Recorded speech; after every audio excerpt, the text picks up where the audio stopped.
ایک ٹیکسی میں بیٹھ گیا گلشن آنے کے لیے. جب بیٹھ گیا مجھے کہے کہاں جا رہے ہیں؟ میں نے کہا گلشن اقبال. کہا وہاں نہیں جانا ہے. میں نے کہا کیوں؟ کہا وہاں سے سواری نہیں ملتی. میں نے کہا چلو زیادہ پیسے دے دوں گا.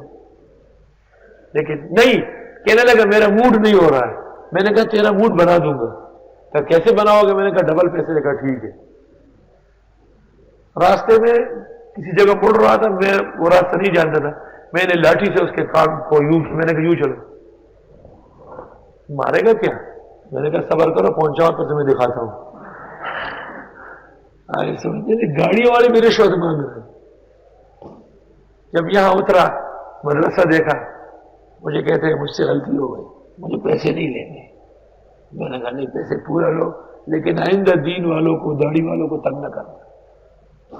غریب و عاجز مسکین لوگ ہیں، اس نے مانگا تو نہیں ہے، اس کا حق بڑھا کے آپ دے سکتے ہیں تبرعاً.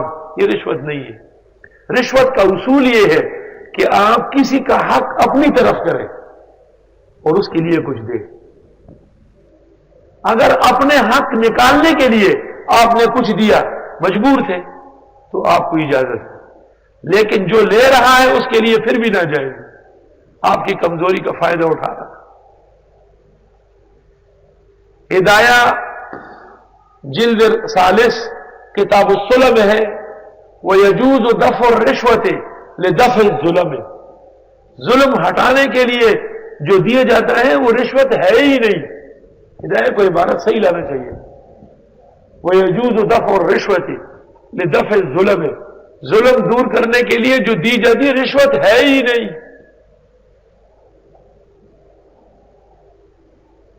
اللہ. اس لیے اہل باطل کے مقابلے میں عدالتوں میں، اہل باطل کے مقابلے میں مختلف اداروں میں جو کچھ آپ خرچ کرو گے کہ حق کا بول بالا ہو جائے، انشاءاللہ تعالی ثواب ملے گا.